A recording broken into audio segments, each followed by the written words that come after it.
Tom was not just rich, he was one of the most powerful tech millionaires on Earth. People called him a genius. He created a device that let humans talk to AI in real time, even across space. His company, Novalink, made him famous and respected. Everyone wanted a chance to speak with him, but even with all the money and fame, Tom liked to stay quiet. He didn't go to parties. He didn't show off. He lived alone in a glass tower at the edge of the city. The only visitor he had every day was Mira, a young girl who walked his dog. Mira was not rich. She lived with her younger brother in a small apartment. She worked 2 jobs to pay rent and school fees. In the morning, she worked at a bakery. In the afternoon, she walked dogs. Max was her favorite.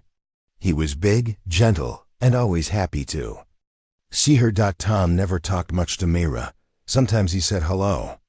Sometimes he left a thank you note. But one day, something strange happened. Tom came down from his tower while Mira was putting Max's leash on. He cleared his throat.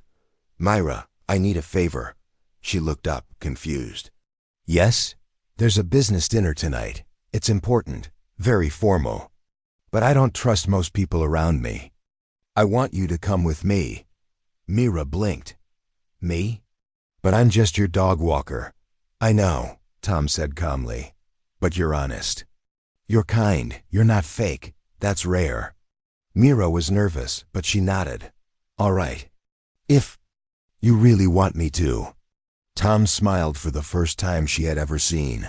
That evening, Tom's private car picked her up. She wore a simple blue dress and combed her hair neatly. She didn't have expensive jewelry or shiny shoes, but she looked graceful. Tom greeted her at the car and nodded with approval. "You look perfect," he said. They arrived at a tall glass building filled with bright lights. Inside, many rich and important people were seated at long tables. Business leaders from Earth and even a few alien diplomats from the Interplanetary Trade Council were there. Cameras flashed. People whispered, "Who is that girl with Tom? She's not a CEO. She looks so normal." Mira felt the pressure but stayed calm. She remembered her brother's advice. Just be yourself, no matter where you are. During the dinner, Tom introduced Mira. "This is Mira. She's a close friend. And someone I trust more than most." Some laughed softly. Others looked at her with doubt. One alien diplomat from the Zarnak system asked loudly, "Why would a man of power bring a girl of low status to such an event?" The room went quiet. Mira stood up slowly. Her hands were shaking a little, but her voice was clear. "Status doesn't make a person honest. Being rich doesn't mean you understand kindness. Tom chose me because I treat others with respect, whether it's a dog or a diplomat." Gasps filled the room. Some were surprised. Others looked impressed. Then she added, "If this dinner is truly about building trust across worlds, then you should start by respecting the quiet ones, the ones who don't have power but do have heart." Silence. Then one of the older alien leaders nodded slowly. "The human girl speaks with wisdom." Tom smiled again, wider this time. Later that night, while the car took them back, Mira asked, "Did I say something wrong?" Tom looked out the window, then at her. "No, Mira, you reminded them what humans are made of." The next morning, Mira woke up to the sound of her old phone buzzing again and again. When she finally checked it, her eyes grew wide. There were over 300 messages. Some were from unknown numbers, some from news agencies, and a few from her bakery. She turned on the news and saw her own face on the screen.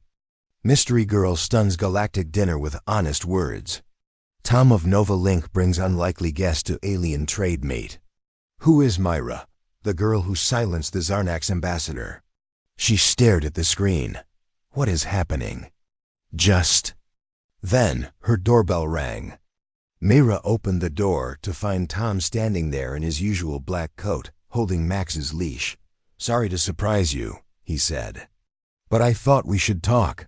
Mira stepped back and let him in. "Everyone's talking about me. I didn't mean to cause trouble." You didn't, Tom said. You did something no one expected. You told the truth. You were real in a room full of fake smiles. That's powerful. Mira still felt unsure, but I'm just me. I walk dogs. I don't belong in big places like that. Tom shook his head. That's exactly why you belong.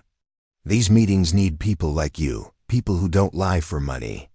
Mira looked down at Max, who wagged his tail happily. Then Tom said something unexpected. I've decided to create a new department at Novalink. Something that will help our Earth teams work better with alien cultures. I want you to lead it. Mira nearly dropped the cup of tea she was holding. Me? I've never led anything in my life. Tom nodded. I know, but I trust you. You understand people. You listen. You speak clearly. You don't need to know everything, you just need to stay true. Mira sat down, silent for a long moment. I'll try, she said finally. But only if I can still walk Max. Tom laughed. Deal. Over the next few days, Mira's life changed fast. She got a new ID badge, a small office at Novalink, and a training team.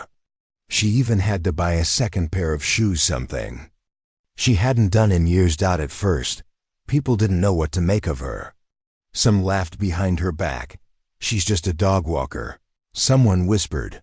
But then something surprising happened. During a tense meeting between human engineers and a group of visitors from the Zellari system, there was a communication problem. The translator kept giving the wrong meaning, and both sides began to argue. Mira stood up and walked to the center. Everyone, please take a breath, she said. She asked the Zellari leader one question in a calm tone. Then she asked the engineer a different question. Within 2 minutes, she found the problem. The word for test in Zellari sounded like attack in their accent. It was a simple mix-up, but one that could have started a real fight. Everyone was shocked. After the meeting, one of the older engineers came up to Mira and said, You just saved us from losing $1 million deal. I just listened. Mira replied. That night, Tom called her to the roof of the Novalink tower. The sky above was filled with stars, and one large moon glowed brighter than usual. You did well today, Tom said. I just did what felt right, Mira answered. Tom looked out at the sky. Humans used to fight each other over land, water, and power. But now we're dealing with species from other worlds. What matters most now is not who has money, but who has heart. Mira smiled softly. Then maybe I'm in the right place. After all, Tom nodded. You are. Max barked once, as if in agreement. Mira was getting used to her new job, but nothing about it was easy. Every day brought new challenges. One day, she was talking to fish-like aliens from the water planet, Runa, and the next, she was calming down a group of angry Martian miners who had lost a contract. Still, Mira kept her calm and used her kind way of speaking to solve problems. But something strange began to happen. One morning, Tom called her into his office. His face looked serious. We received a warning, he said. A message from a planet called Keltrax. They say humans are growing too fast, making too many friends across the stars. Mira frowned. Why is that a bad thing? Because not everyone wants peace, Tom said. Some species feel threatened by humans. They fear what we can become. Mira stood quietly thinking, so what do? We stay strong, Tom said. But we also stay smart. I want you to join the delegation heading to Keltrax next week. We need calm voices like yours. Mira nodded, even though her heart beat faster. I'll go. The ship to Keltrax was small but fast. Mira sat beside 2 Novalink diplomats and one alien translator named Yori, who had 4 small eyes and a friendly smile. As they entered the Keltrax system, the ship's sensors picked up strange signals. Yori leaned forward. That's not right. They've locked weapons on us. What? Mira asked, surprised. The pilot quickly opened communication. This is a peaceful ship from Earth. We are here to talk. A voice responded, cold and robotic. You may land, but no tricks. Mira and the team exchanged worried looks. The ship landed on a gray, rocky plain. A group of Keltrax guards, tall and covered in dark armor, led them into a cold building made of black stone. Inside, the Keltrax leader, Charon, waited. His face was hidden under a metal mask. "You are Mira," he said. "The human girl who makes speeches." Mira stepped forward. "Yes, I came to talk, not to fight." "Talk?" Charon laughed. "Your kind spreads too fast. You make friends everywhere. Soon you will control everything. That must stop." Mira took a deep breath. "That's not our goal. Humans only want to learn and grow. We are not trying to rule anyone." "But your voice," Charon said slowly, "it reaches far. The weak listen. They follow you." Mira felt the tension in the room. One wrong word could cause a disaster. She spoke clearly. "I don't speak to control. I speak to connect. Isn't it better for worlds to work together than fight forever?" Charon was silent for a moment. "You are clever, but peace is not. Always welcome. Leave now. Do not return." Back on the ship, Mira sat quietly as the engines hummed. One of the diplomats shook his head. "That could have gone worse." "But it didn't go well either," Mira said. "He sees kindness as weakness." Yori, the translator, looked at her. "Not all of Keltrax agrees with him. Some want peace. You planted a seed. Give it time." When they returned to Earth, the news had already spread. Human delegation returns from hostile planet. Myra faces danger but stands for peace. Not all aliens want friendship. Can humans survive the tension? In her small office, Mira read the reports. She thought about Charon's cold words, about his fear of unity. Then she looked at a message blinking on her screen. It was from someone on Keltrax. A short message. One line. "Not all of us agree with Charon. Please don't give up." Mira smiled softly. She pressed reply. "I won't." That night, as the stars blinked quietly over the city, Mira walked Max through the park. The sky looked peaceful, but she knew real storms were coming. Still, she whispered to Max, "One kind word can reach farther than any warship." Max barked once, as if he agreed. Days passed since Myra returned from Keltrax. Her calm words had made a quiet impact, but the silence from the Keltrax leaders still worried Tom and the Novalink team. No new attacks, no new threats, but no peace either. Tom sat in his office, reading reports when Myra entered. "You called me?" she asked. Tom looked up, eyes tired. "Yes, we found something." He pressed a button, and a blue hologram appeared in the air. It showed a strange symbol floating over a satellite near Mars. Mira tilted her head. "What is that?" "It's a coded signal," Tom said. "And it's not from Earth, but it's not from Keltrax either." Mira stared at the symbol. It pulsed gently, like a heartbeat. Tom leaned forward. "We believe it's from a neutral species, one we've only heard stories about, the Xerilians." Mira remembered the name. Xerilians were said to be older than most spacefaring races. They lived far beyond the known planets and rarely spoke to others. But when they did, their words held weight. "What do they want?" Mira asked. "We don't know yet," Tom said. "But they sent this message. The one who speaks with honesty must come, alone." Myra blinked. "They mean me?" Tom nodded. "They've been watching. You impressed the council. You faced Keltrax without fear. Now they want to meet you." Mira felt a shiver run through her. "Where?" "Near the edge of the Orion Gate," Tom said. "It's a 3-day journey. Dangerous, but I think it's important." 3 days later, Mira stood inside a sleek shuttle, watching the stars fly past. Only one pilot and a silent navigation system kept her company. She carried no weapons, only a small notebook, a translator chip, and a single photo of Max. When the shuttle reached the edge of the Orion Gate, Region of space filled with colorful light and silent storms. Everything stopped. The engines powered down. The ship floated quietly. Suddenly, a silver light appeared ahead. It twisted in the air, opening like a flower. From it, a ship emerged. But it didn't look like any ship Mira had ever seen. It was smooth, glowing with soft patterns, and made no sound. A voice echoed in her mind, not through speakers, but directly inside her thoughts. "You are Mira of Earth. Step forward." Mira took a deep breath and walked to the viewing deck. A beam of light surrounded her, and in a blink, she was standing inside the alien ship. The walls were made of soft crystal. The air felt calm, like being near water. 3 tall beings stood in front of her. Their skin was pale blue, their eyes large and kind.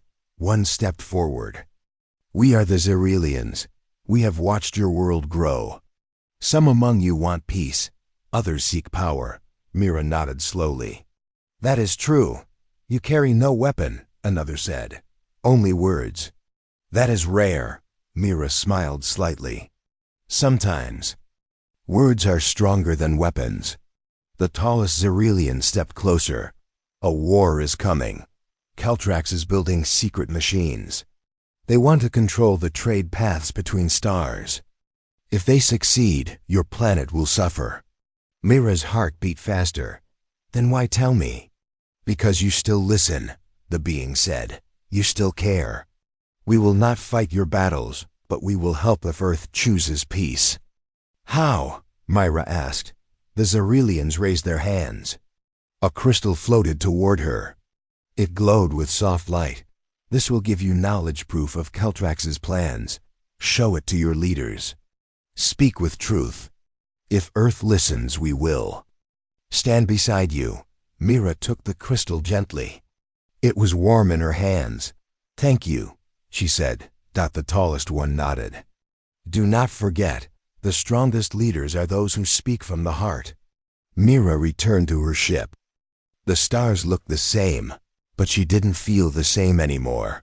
She held the crystal close and whispered, "One voice can still change everything." And somewhere deep in space, the Xerelians watched as her ship turned back toward Earth, toward a future that was no longer certain, but still full of hope. Mira's shuttle returned to Earth. After the long journey from the Orion Gate, her hand still held the glowing crystal given by the Xerelians. It was small, no bigger than her palm, but inside it were secrets that could shake the galaxy. Tom was already waiting on the landing pad. His coat blew in the wind as the shuttle doors opened.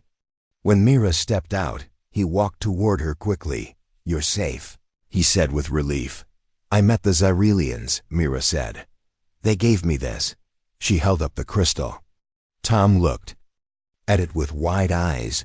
"What's inside?" he asked. Mira looked at the crystal again. "Proof of Caltrax's secret weapons. They're building something dangerous. If they finish it, they'll control every trade path between planets." Tom led her to a secure lab inside the Novalink Tower. The room was filled with blinking lights, soft screens, and scanning machines. A team of quiet engineers and scientists waited. Myra placed the crystal on a scanner. A soft hum filled the air. The crystal lit up, projecting a 3D image of a dark space station, massive, hidden behind a moon near the Caltrax system. Inside, glowing machines and large warships were being built. The room went silent. One scientist stepped forward. "If this is real, Caltrax is preparing for war." Tom looked at Mira. "You said they'll help?" Mira nodded. "The Xerelians said they will support us, but only if Earth chooses peace, not fear." Tom spoke into his communicator. "Call the Earth Council. We're going to show them the truth." The next day, inside a high tower near the United Earth Assembly, Mira stood before the most powerful leaders of the planet. Representatives from every major country, space station, and colony were seated around a round table. Cameras floated silently around the room, recording every moment. Tom introduced her. "This is Mira. She's not a soldier, not a scientist, not a politician. She's a citizen, one who listened when no one else would. Mira stepped forward. Her heart was beating fast, but she didn't let it show. I went to Keltrax. I spoke. To Charon. He doesn't want peace, he wants control. Gasps filled the room. Mira raised the crystal. The Zarelians gave me this. It shows everything. The crystal glowed again. The council watched in silence as the hologram displayed. The Keltrax station, the weapons, the warships. The image of Charon speaking with his generals played clearly. When Earth is too busy fighting itself, we will strike. Anger, fear, and shock filled the room. One leader stood up. We must prepare for war. Another shouted, we must. Send ships now. Mira raised her hand. Please, wait. The room quieted. I know you're scared. I am too. But the Zarelians said they'll stand with us, but only if we stay peaceful. If we attack first, we'll be alone. The room fell still again. We must show Keltrax we are strong, Mira continued, but also wise. We can gather allies. We can build defense, but we don't need to fire first. That's what they want. One older council member leaned back. You're saying, the strongest thing we can do right now is wait. No, Mira said. I'm saying the strongest thing we can do is lead, not just Earth, but others too. The small planets, the quiet voices. If we lead with peace, we don't just protect Earth, we give others hope. There was a long silence. Then one voice spoke, she's right. Another followed, we vote for alliance, not war. Then another, prepare defense, but do not fire. One by one, the leaders agreed. Tom smiled slightly. You did it again, Mira. She looked around the room. No, we did it together. Later. That night, as Mira sat in her small apartment with Max curled up beside her, she looked out the window at the stars. She whispered. They listened. Max wagged his tail, and somewhere deep in space, the Zarelians watched with silent approval. It had been 5 days since the Earth Council voted for alliance instead of war. Mira's message had reached across planets. Some small worlds joined Earth's side. Others sent words of support. It looked like peace was winning, but deep in the shadows of space, Charon of Keltrax watched with cold eyes. Inside his war room, he stood before a large screen showing Mira's speech to the Earth Council. She believes words can stop me, he growled. Let's see if her words can save her when the sky falls. He turned to his generals. Send the code. Begin the whisper protocol. Back on Earth, Mira walked into her office at Nova Link Tower. Max followed her, tail wagging as always. She smiled and gave him a treat, then sat at her desk. Before she could check her messages, Tom rushed in. His usual calm was gone. Mira, we've got a problem, he said. What happened? She asked quickly. Someone hacked one of our deep space satellites, Tom replied. But they didn't just steal data, they sent a signal back to Earth. Mira frowned. From who? Tom hesitated. From Keltrax. It was a short signal, but strong.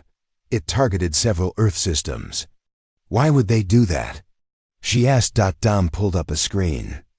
It showed strange symbols and repeating sounds. It's not just a message, he said. It's a virus. Digital, but designed to affect AI networks. It's already hit 2 colonies on Mars and 1 station near Jupiter. Mira leaned forward. What does it do?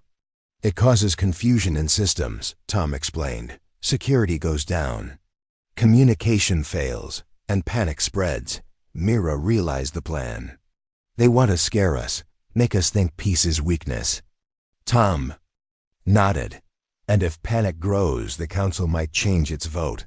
They might choose war. Later that day, the Earth Council gathered again. The room was full of tension. Screens showed news from Mars colonists running, systems offline, lights failing. One leader shouted, "This is proof. We should have attacked first." Another said, "We waited too long." Now look what's happening.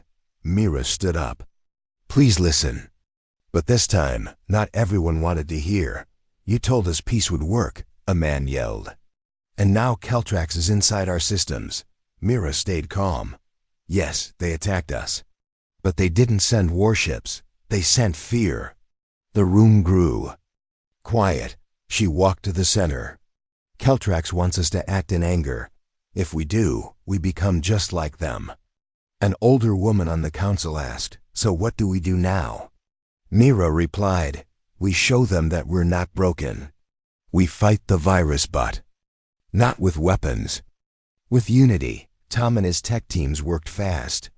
Mira helped organize calm messages to the colonies. They explained the virus, gave support, and shared safety plans. Other allied planets sent their own engineers to help. Within 48 hours, the virus was blocked. Systems came back online. Lights returned. And the people calmed down. In his war room, Charon watched the reports. Earth had not panicked. They had not fired a single weapon. Instead, they had stood together. He smashed his control screen in anger. They should have fallen, he growled. But they grow stronger. One general stepped forward. There. People believe in her. Charon narrowed his eyes. Then we must break the one they believe in. Back on Earth, Mira was walking home with Max. The city lights glowed softly around her. She looked up at the stars, thinking about how close the galaxy had come to disaster. Her communicator buzzed. Tom's voice came through. Mira, we found something. You need to come back. It's about you. She paused. What is it? We believe Keltrax has sent someone. Not a virus, a real person. An agent, and they're here on Earth. Mira froze. For what? She asked. Mira's heart raced as she heard Tom's words. An enemy agent from Keltrax was already on Earth, and they were coming for her. She looked down at Max, who sat quietly by her side. He seemed to sense the tension.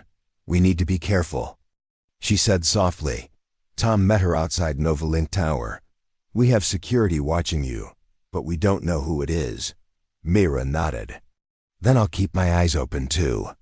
Days passed with no clear sign of the agent.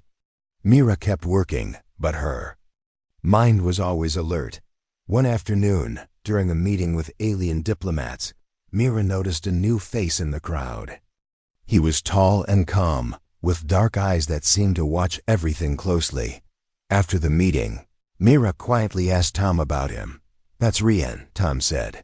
He's a new delegate from Keltrax. Officially, he's here for peace talks. Mira frowned. Do you trust him? Tom shook his head slightly. Not yet. That evening, Mira walked home through the city park. The lights were soft, and the air was cool. Suddenly, a voice called from behind a tree. Mira, she turned quickly. A man stepped out. Rian. I want to talk, he said calmly. Mira took a step back, but did not run. Why are you here? She asked. Rian looked at her with tired eyes. Not all of Keltrax wants war. Mira raised an eyebrow. Then why did your leaders send a virus? Why are you here to stop peace? Rian sighed. I came to warn you. Charon is more powerful than you think. He controls everything with fear. But I want out. Mira studied him. Was he telling the truth? She had learned to listen carefully. Why tell me this? She asked. Because you are the key, Rian said. If you succeed, peace will spread. But if you fail, war will come in. I will lose my home too. Mira decided to trust him, but carefully. She brought Rian to Tom's office. He says he wants to help. Tom studied Rian. If he's lying, we'll know soon. They agreed to work quietly together. Rian shared secret information about Keltrax's plans and hidden warships. Mira felt hope for the first time in weeks. But not everyone was happy. One night, Mira found a message on her communicator. You trust the enemy. You will regret this. Her hands shook. Max looked up at her with worry. She called Tom.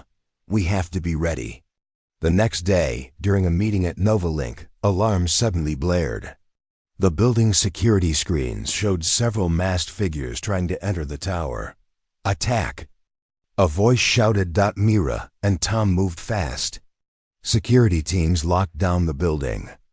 Guards confronted the attackers, and after a tense fight, the intruders retreated. In the chaos, Mira noticed something strange. One attacker wore a small pin with Keltrax's symbol. "They're escalating," she said. Tom nodded grimly. "Keltrax wants to stop us. They want to break the hope you started." That night, Mira sat quietly with Rian. "Why risk your life for peace?" she asked. Rian looked at her. "Because I believe in a future where we don't fear each other. I lost family in wars. I don't want others to suffer." Mira smiled softly. "Maybe you are different." They looked out at the stars together, knowing the battle ahead would be long, but that hope still burned bright.